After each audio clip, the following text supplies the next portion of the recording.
আচলতে আমাৰ টোটেল 32টা সমষ্টি আছে। 32টা সমষ্টিত আমি আটাইকেইটাতে প্ৰতিদ্বন্দ্বিতা কৰা সিদ্ধান্ত গ্ৰহণ ইতিমধ্যে কৰিছোঁ আৰু গোটেই অসমৰ আমি ধেমাজি, লখিমপুৰ, এফালে মানে কি যোৰহাট, গোলাঘাটলৈকে, শিৱসাগৰ, তিনিচুকীয়া আটাইকেইটা সমষ্টিতে মই নিজেই গৈ সকলোৰে সংগঠনবিলাক চাইছোঁ আৰু খুব সুন্দৰভাৱে তেওঁলোকে সংগঠনটো আগবঢ়াই নিছে। গতিকে আমি আটাইকেইটাতে আমি প্ৰতিদ্বন্দ্বিতা কৰিম আৰু আমি ভাবোঁ যে পৰিষদখন আমি গঠন কৰিব পাৰিম। আৰু বিশেষকৈ আজি খোৱাঙলৈ আহিছোঁ। খোৱাঙত আমি আজি ৰাজহুৱা সভাত দিয়া নাই, ইয়াত মাত্ৰ আমি কৰ্মীসকলক মাতিছিলোঁ।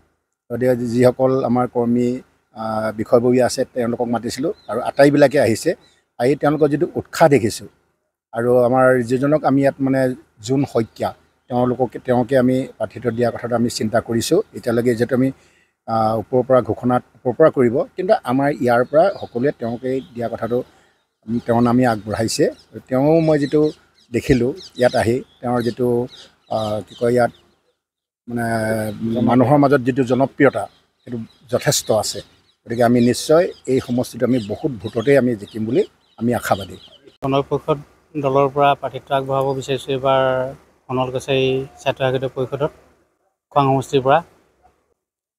আগতে যি হৈ আছিলে সেইটো নকওঁ, কিন্তু ভৱিষ্যতে অনাগত দিনত যাতে সোণোৱাল জাতিটোৱে যাতে পিছ পৰি থাকিবলগীয়া নহয় আৰু উপযুক্ত যিবোৰ শিক্ষাৰ ক্ষেত্ৰতে হওক, সাংস্কৃতিক ক্ষেত্ৰতে হওক, খেলৰ ক্ষেত্ৰতে হওক, আমি আমাৰ জাতিটোৰ উদীয়মান নৱপ্ৰজন্মক আমি যাতে সুন্দৰভাৱে আগবঢ়াই নিব পাৰোঁ, এইটোৱে আমাৰ লক্ষ্য হ'ব।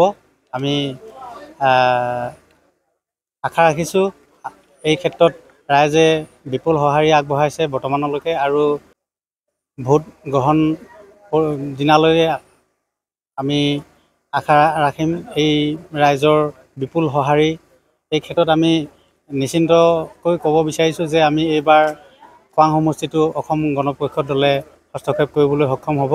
আমি আজি আলোচনা কৰিলোঁ যে আগন্তুক দিনত অসম গণ পৰিষদে সোণোৱাল কছাৰী স্বায়ত্তশাসনৰ নিৰ্বাচনত অকলশৰে খেলিব আৰু আমি সৰ্বমুঠ 32টা সমষ্টি আছে।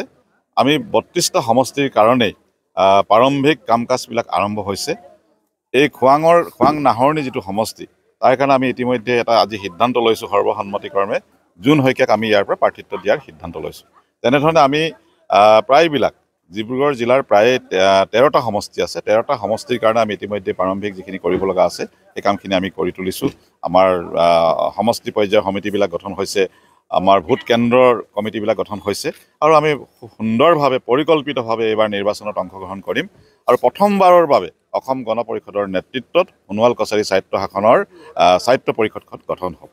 কাৰণ আমি দেখিলোঁ, কংগ্ৰেছৰ দিনত দেখিলোঁ, ভাৰতীয় জনতা পাৰ্টীৰ দিনতো দেখিলোঁ, দুইটা দিনতে যেনেধৰণৰ দুৰ্নীতি হ'ল, যাৰ কাৰণে সোণোৱাল কছাৰী ৰাইজে সম্প্ৰদায়ে যিখিনি উন্নয়নৰ বাট দেখিব লাগিছিল সেইখিনিৰ পৰা বঞ্চিত হ'ল। সেইকাৰণে প্ৰথমবাৰৰ বাবে আমি অসম গণ পৰিষদে গঠন কৰি সোণোৱাল সম্প্ৰদায়ৰ উন্নয়নৰ কাৰণে যিমান যি কৰিব লগা আছে প্ৰতিটো টকা সৎ প্ৰয়োগ কৰা হ'ব আৰু আমি তেনেধৰণৰ প্ৰাৰ্থীকেই দিম যিবিলাক প্ৰাৰ্থীৰ সমাজত এটা নিকা ভাৱমূৰ্তি আছে। আমি তেনেধৰণৰ প্ৰাৰ্থীক দিম। তেওঁলোকে কেতিয়াও যাতে ৰাইজৰ পইচা অপব্যৱহাৰ নকৰে এই ক্ষেত্ৰত আমি লক্ষ্য ৰাখিম। কাৰণ আপোনালোকে দেখিছে যে প্ৰতিটো বিগত সময়ছোৱাত যিবিলাক চিফ আছিলে তেওঁলোকৰ নিজৰ প্ৰপাৰ্টিৰ বাহিৰে বেলেগৰতো একোৱেই নকৰিলে, ৰাইজৰ কাৰণে একোৱেই নকৰিলে। নিজৰ ঘৰ হ'ল, ছুইমিং পুল হ'ল, গাড়ী হ'ল, এইবিলাকেই হ'ল।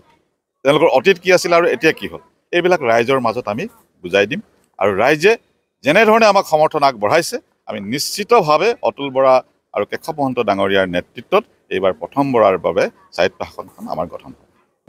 নাই, মিত্ৰজোঁটৰ প্ৰাৰ্থী আমাৰ সোণোৱাল কছাৰী নিৰ্বাচনত মিত্ৰজোঁটৰ প্ৰাৰ্থী নাছিল, এতিয়ালৈকে নাই।